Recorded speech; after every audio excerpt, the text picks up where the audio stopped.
Lawrence, for chit chat, you've got an album out that you're supposed to promote, and you're just not talking about it at all. Because you haven't asked me about it yet, and I'd love to talk about it. You're supposed to guide us.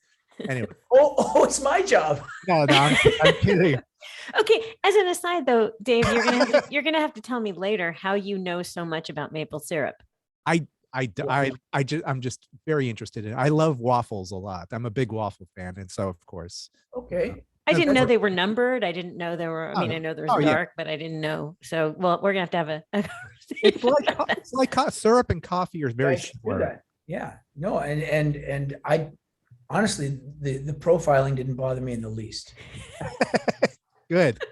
Hey, we didn't say anything about your Canadian accent, or do I actually still have one? Oh, I don't recognize. Oh, I do. A little bit, yeah. Yes. Because having been with the band, I'm in my 23rd year with Styx, so I'm around Americans. I think there are some Canadian friends of mine who've said you're starting to sound a little bit more American. Yeah, these guys, Styx is from the Midwest, so you should get that Chicago accent going. The Chicago accent is great. I remember when I first joined the band, one of the funniest phrases that we repeat quite frequently is after we played our first or second show, the audience response was just great. And I said to JY, do you think this is working out okay? He goes, and he opened his arms up, wider than the screen is going to show. He goes, I'm extremely confident. It's the way he said. So anytime I say the word confident to him, I say confident. I know you're probably confident about this. Anyway, so Crash of the Crown. Yes. Did you want to discuss now I want to talk pizza, and let's go to Chicago. We got to talk sausage. You know what fits great in a pizza box? Okay.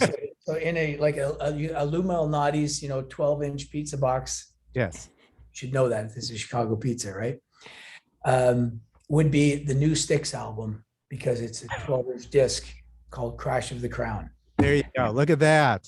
Very good. And does that come in any particular color? Funny enough, I thank you, Holly. The first run of them that Universal did, Universal Records did clear copies, entirely clear vinyl. You can see through it perfectly, and it's great. I got one copy off eBay. They're now selling them for like $60. But anyway, there are clear ones, and there are regular black vinyl ones, and there are digital ones, and there are CD ones. There are no cassette ones yet, or no 8-track ones, but there are many. And speaking of ones, did you know that, I'm just going to tell you since you haven't asked, but in the first 10 days that the record came out, it reached #1 on the Billboard rock album chart. So that was in such quick order that I have to say that as frustrated as I was with record companies in the past, Universal did a phenomenal job of marketing and planning the release of this record to coincide with us being back on tour. And the record itself, I can say with an entirely unbiased opinion, is a really strong enough piece that, when we've seen the response from audiences to it, that we're very proud of it. I'm very happy to be alive and well and touring.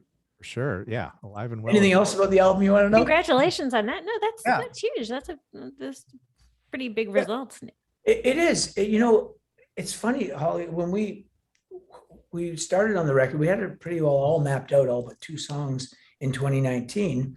And when the pandemic hit, we thought, oh, well, this pandemic will be over in about 6 weeks and we'll get back to working on it. And when we reached into March, April, May, June, around June, we thought, oh, this could go on indefinitely. We better take a look at where the record is at. And when we did, it struck us immediately that, wow, a lot of the narrative fits the current situation that we're in. The songs, so many of them hint at a theme of renewal, and particularly renewal after a cataclysmic event. So we thought, well, that's kind of prescient. And 2 new songs came along, as I said, that Tommy Shaw and our producer Willie Vankovich wrote, called Our Wonderful Lives and To Those. And they kind of fit well into the overall shape of the record. And we decided, as doing Zoom calls, as this became more and more second nature, why don't we try to finish the record off in our remote studios? I've got a great studio in Toronto. Todd, our Zuckerman, our drummer, has got one of the most sophisticated drum rooms anywhere in Austin, Texas. And just like we're conversing right now, it became very natural to where we recorded all our, I was able to use all my vintage keyboards. So an old Steinway and a B3 and an old Oberheim synthesizer, and even my Mellotron, which I never would have had a chance to do that had we recorded the whole thing in Nashville, as was the plan. And JY and Chuck and Ricky wound up going to Nashville to record their parts as the album continued on. But yeah, it seemed to speak well, or the narrative of the song seemed to speak well to what people are going through or are still going through. And so, you know, we open our shows with the opening track of the record, which is called Fight of Our Lives. Yeah. So probably relate to that. And even the song Crash of the Crown, although it takes a lot of lyrical license, you can definitely see that it's a song about being able to pivot and transition very quickly, and hopefully with a positive outcome.